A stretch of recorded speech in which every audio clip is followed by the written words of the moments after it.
हाँ बेटा ध्यान दो, हम लोग पार्ट फर्स्ट पढ़ लिए थे चैप्टर नंबर 10 का। आज हम लोग पढ़ेंगे पार्ट 2 और होगा क्या, इंटरफेरेंस, व्यतिकरण। तो आप लोग ऐसे बनाओ, और अभी फर्स्ट बैच को पढ़ाया हूँ तो इसको मिटाता नहीं हूँ, क्योंकि इसमें ऐसे परिभाषा लिखी, जो ग्राफ वगैरह अभी समझा देंगे। क्लियर है? ठीक है, तो बनाओ बेटा पार्ट 2 चैप्टर 10 इंटरफेरेंस। क्लियर? ध्यान देना, सबसे पहले तो हम लोग समझेंगे व्यतिकरण होता क्या है, इंटरफेरेंस क्या होता है। बहुत ध्यान से समझना इसकी परिभाषा। हम लोग पढ़ेंगे दो तरंगों का व्यतिकरण। कोई आपके पास माध्यम है और उसमें समान आवृत्ति की दो तरंगे एक साथ एक दिशा में चल रही हैं। ध्यान से समझना, किसी माध्यम में एक साथ एक दिशा में और समान आवृत्ति वाली दो तरंगे चल रही हैं, तो आगे चलकर वो मिलेंगी। अब मिलने के बाद एक नई तरंग बनाएंगी, उसको हम लोग परिणामी तरंग बोलते हैं। क्या बोलेंगे बेटा? आप देखोगे माध्यम के कुछ बिंदुओं पर इसकी तीव्रता अधिकतम होगी और कुछ बिंदुओं पर इसकी तीव्रता, इसी घटना को हम लोग व्यतिकरण बोलते हैं। बात समझ में आ रही है? ध्यान से समझना, यदि किसी माध्यम में समान आवृत्ति की दो तरंगें एक साथ एक दिशा में संचरित होती हैं, तो इनके अध्यारोपण के बाद, बात समझ में आ रही है, तो इनके अध्यारोपण के बाद माध्यम के किन्हीं बिंदुओं पर या कुछ बिंदुओं पर परिणामी तरंग की तीव्रता अधिकतम होती है और कुछ बिंदुओं पर परिणामी तरंग की तीव्रता न्यूनतम। इसी घटना को हम लोग क्या बोल देंगे? यानी जब तरंगें मिलेंगी तो ऊर्जा का पुनर्वितरण होगा, बस। तो यही इसकी परिभाषा है बेटा। व्यतिकरण की परिभाषा क्या है? जब किसी माध्यम में समान आवृत्ति की दो तरंगें एक साथ एक दिशा में चलती हैं, तो इनके अध्यारोपण से माध्यम के कुछ बिंदुओं पर परिणामी तरंग की तीव्रता अधिकतम, बात समझ में आ रही? वह कुछ बिंदुओं पर न्यूनतम या शून्य भी कह सकते हो। अगर दोनों तरंग का आयाम बराबर है तो शून्य भी हो सकता है। अभी समझाऊंगा कैसे। इस घटना को हम लोग क्या बोल देते हैं? व्यतिकरण। इसमें किसी बच्चे को कोई डाउट? बस इतना ही याद रखना है, कोई मीडियम होगा और उस मीडियम में दो समान आवृत्ति की तरंगें एक साथ एक दिशा में चलेंगी। क्लियर है? फिर उनके अध्यारोपण के पश्चात परिणामी तरंग बनेगी। परिणामी तरंग की माध्यम के कुछ बिंदुओं पर तीव्रता अधिकतम होगी और कुछ बिंदुओं पर न्यूनतम, यानी अंधेरा होगा। बात समझ में आ रही है? और इसी घटना को हम लोग क्या बोल देंगे? अभी घटना समझो, बात समझ में आ रही है? व्यतिकरण की शर्त वगैरह सब कुछ आगे हम लोग देखेंगे। जैसे हम लोग परावर्तन पढ़े थे, तो प्रकाश की किरण किसी चिकनी या पॉलिशदार सतह से टकराकर वापस लौटती थी, उसी घटना को हम लोग क्या बोल देते हैं? परावर्तन। फिर परावर्तन के बारे में बहुत सारी चीजें आप पढ़े। ऐसे अपवर्तन पढ़े। अपवर्तन में क्या पढ़े कि कोई प्रकाश की किरण है, किसी एक पारदर्शी माध्यम से दूसरे पारदर्शी माध्यम में जाती है तो अपने पथ से विचलित हो जाती है, उसका चाल तरंगदैर्घ्य जैसा बदल जाता है, आवृत्ति नहीं बदलती। इस घटना को हम लोग क्या बोल देते थे? अपवर्तन। तो ठीक इसी प्रकार से आपको याद रखना है व्यतिकरण की परिभाषा, कि यदि किसी माध्यम में समान आवृत्ति की दो तरंगें एक साथ एक ही दिशा में संचरित होती हैं, तो उनके अध्यारोपण के पश्चात परिणामी तरंग की तीव्रता उसी माध्यम के किसी कुछ बिंदुओं पर अधिकतम और कुछ बिंदुओं पर न्यूनतम या शून्य होती। इसी घटना को हम क्या बोलेंगे? बार बार बोलने का मतलब यही है कि आपको याद हो जाए। समझ में आ गया? अच्छा, अब ये जो बेटा आपका व्यतिकरण होता है, ये दो प्रकार का होता है। बात समझ में आ रही? कुछ तो वहां पर जिन बिंदुओं पर तीव्रता अधिकतम है उस प्रकार का एक व्यतिकरण होगा, और जिन बिंदुओं पर तीव्रता न्यूनतम है उस बिंदुओं पर एक प्रकार का व्यतिकरण होगा। तो जिन बिंदुओं पर तीव्रता अधिकतम है बेटा, वहां पर जो व्यतिकरण हुआ है उसको हम लोग बोलते हैं कंस्ट्रक्टिव इंटरफेरेंस, यानी कि संपोषी व्यतिकरण। बात समझ में आ रही? और जिन बिंदुओं पर परिणामी तरंग की तीव्रता शून्य हो गई है या फिर न्यूनतम है, उसको डिस्ट्रक्टिव यानी कि विनाशी व्यतिकरण। कोई डाउट? अब इन दोनों व्यतिकरण को हम लोग बढ़िया से समझ लेते हैं कि संपोषी व्यतिकरण क्या होता है, विनाशी व्यतिकरण। तो संपोषी व्यतिकरण का मतलब आप समझ ही गए कि माध्यम के जिन बिंदुओं पर परिणामी तरंग की तीव्रता अधिकतम होगी, वहां पर जो व्यतिकरण होगा उसे क्या बोलेंगे? और वहां पे संपोषी व्यतिकरण जब होता है तो वहां पे तीव्रता अधिकतम होती क्यों? इस बात को समझिए, क्योंकि वहां पर तरंगे समान कला में मिलती हैं। बात समझ में आ रही है? तरंगें समान कला में मिलती हैं तो उसके आयाम जुड़ जाते हैं। बात समझ में आ रही है? और आयाम जुड़ गया तो तीव्रता बढ़ जाती है। चलो मैं नए पेज पे आपको संपोषी और विनाशी समझाता हूँ। परिभाषा तो समझ में आ गई है? हाँ, समझना बेटा। संपोषी व्यतिकरण में क्या होता है, प्रकाश तरंगे जो होती हैं उस समान कला में मिलती हैं, तो जहां पर समान कला में मिलेंगी वहां संपोषी व्यतिकरण होगा। अब आप समझना कि यहाँ पर एक तरंग ये है, बात समझ आ रही? इसको आप बोल देना कि प्रथम तरंग है। ये क्या है बेटा? प्रथम तरंग।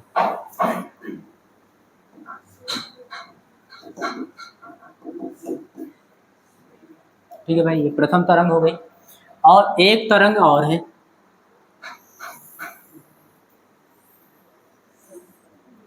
ये द्वितीय तरंग है।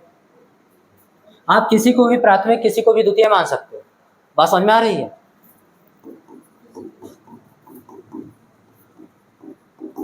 अब आप समझना, आयाम दोनों के अलग अलग है ना, बोलो।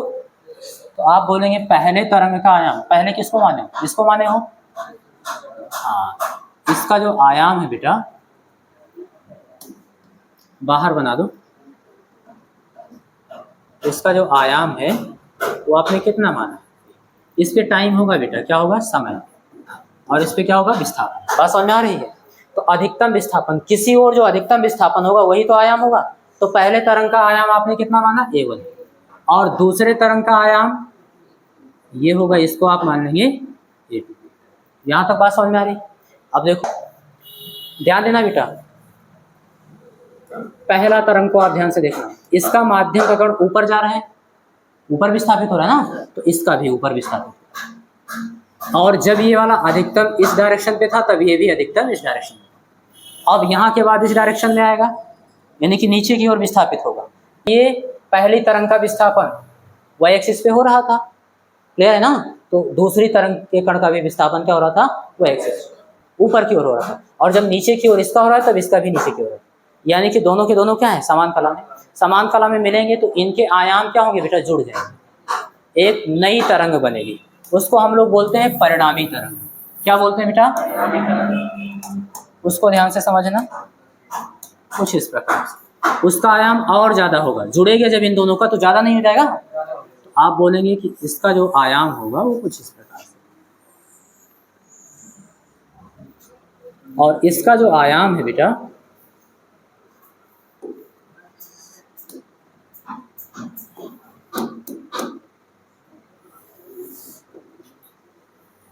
वो यहाँ पर होगा। बताओ, यही तो होगा आयाम ए, क्लियर है? तो ए क्या है? परिणामी तरंग का आयाम, ये आपका परिणामी तरंग है। और इसका जो आयाम होगा वो A1 प्लस, यानी दोनों तरंगों के आयाम के योगफल के बराबर है। जाहिर सी बात है, ज्यादा हो जाएगी। अच्छा, अब एक चीज आप जानना कि जो तरंग का तीव्रता होती है बेटा वो डायरेक्टली प्रोपोर्शनल होती है आयाम के वर्ग के। यहाँ कॉन्सेप्ट समझने वाला है। जो तरंग की तीव्रता इंटेंसिटी होती है I, वो उसके आयाम के वर्ग के समानुपाती होती है। यानी कि अगर आयाम बढ़ रहा है तो उसी के वर्ग के अनुपात में कौन बढ़ेगा? I, यानी कि इंटेंसिटी, तीव्रता बढ़ेगी। बात समझ में आ रही? अगर आयाम को 2 गुना कर दिया जाए तो तीव्रता 4 गुना हो जाएगी, क्योंकि 2 का स्क्वायर, एक ही जगह आप क्या रख दो 2a, तो इसका स्क्वायर करोगे तो 4a स्क्वायर होगा कि नहीं होगा? बात समझ में आ रही है? ऐसे ही, ऐसे आप 4 गुना बढ़ाओगे तो 16 गुना, इस तरीके से बढ़ेगा। तो यहाँ पर आप देखो, जब समान कला में तरंगे मिलती हैं तो उनका आयाम क्या होता है? जुड़ जाता है। और जुड़ने के बाद जो परिणामी आयाम आता है वो परिणामी तरंग का आयाम होता है। और आपको पता है कि ये जो आयाम होगा A1 और A2 दोनों से ज्यादा होगा। तो जब आयाम बढ़ रहा है तो तीव्रता बढ़ेगी कि नहीं बढ़ेगी? बढ़ेगी। तो इसीलिए यहाँ पर हम लोग क्या बोलते हैं? संपोषी व्यतिकरण। और क्यों ऐसा बोलते हैं? क्योंकि यहाँ पर तीव्रता क्या होती है बेटा? अधिकतम, ये I मैक्स होती है। किसी बच्चे को कोई डाउट? बस इतनी सी तो बात है कि माध्यम के जिन बिंदुओं पर परिणामी तरंग की तीव्रता अधिकतम होती है वहां पर क्या होता है? संपोषी व्यतिकरण। आपसे कोई पूछे क्यों ऐसा होता है, तो आप बताओगे उन बिंदुओं पर जो तरंगे होती हैं बेटा वो समान कला में मिलती है। बात समझ में आ रही है? और समान कला आपको बढ़िया से समझाया गया है। कि यदि दो माध्यम के कण हैं और दोनों ही एक ही दिशा में विस्थापित होते हैं, गति भी उसी दिशा में कर रहे हैं, बात समझ में आ रही है, तो उन दोनों को हम लोग क्या बोलते हैं, समान कला में। क्लियर है? उन कण को हम बोलते हैं कि कंपन की समान कला में, इस तरीके से। तो अगर समान कला में मिले तो उनके आयाम क्या होंगे, जुड़ जाएंगे, और जुड़ जाएंगे तो आयाम अधिक होगा, और जो तीव्रता होती है वो आयाम के वर्ग के समानुपाती होती है, इसलिए तीव्रता भी क्या होगी, अधिकतम होगी। अधिकतम तीव्रता होगी तो वहां पर हम लोग क्या बोलेंगे, समकोषी। बात समझ में आ रही? यही परिणामी तरंग है। अच्छा, विनाशी की बात करें तो उसको भी समझना, ऐसे रफ टाइप अभी समझा रहा हूँ बेटा। यहां पर आप सपोज करना कि एक तरंग है ये, क्लियर है? इसको मानना कि ये प्रथम तरंग है, तो इसका आयाम क्या होगा, A1। क्लियर है?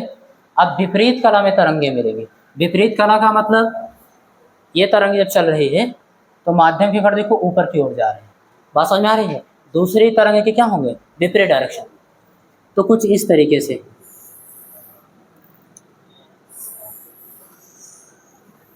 ये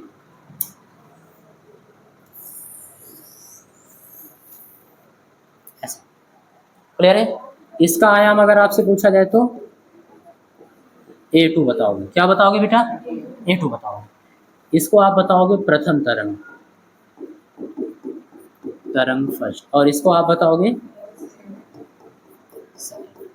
अब जो परिणामी तरंग होगा बेटा, अब चूंकि विपरीत कला में मिल रहे हैं तरंगे, तो जो परिणामी तरंग होगा उसका जो आयाम होगा इन दोनों के आयाम के अंतर के बराबर होगा, इन दोनों के आयाम के अंतर के बराबर।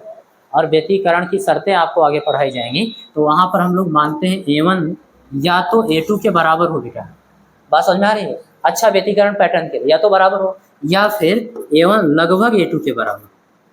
बात समझ में आ रही है? तभी तो अंतर करोगे तो यह न्यूनतम आएगा या फिर जीरो के आसपास आएगा। समान चीजों को हटाओगे जीरो मिलेगा ना, इसलिए देखो लगभग लगभग दोनों क्या है, बराबर। ऐसा तो तरंग आपको परिणामी तरंग क्या मिलेगी बेटा, तो आप समझना कुछ इस टाइप से। उसका आयाम क्या होगा, बहुत कम होगा।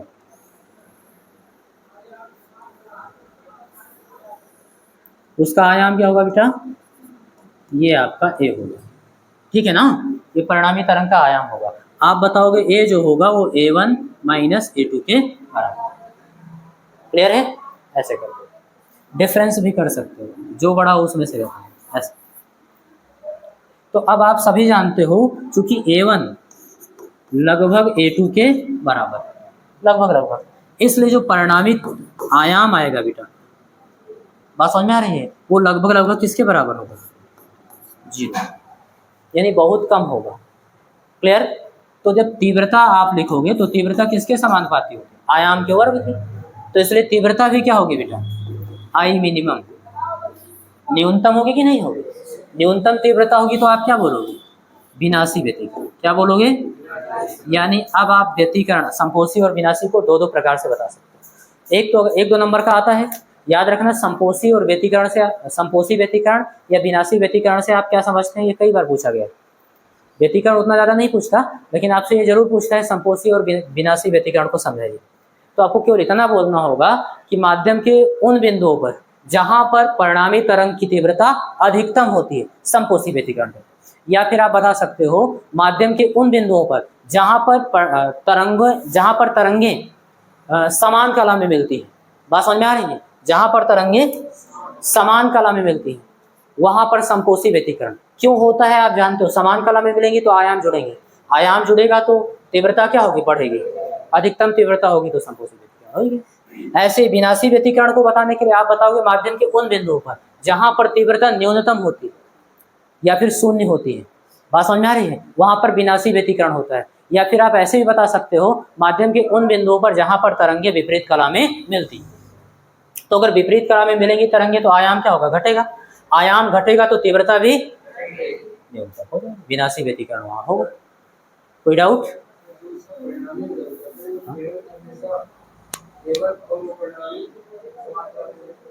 नहीं समझ पाए, बोलो।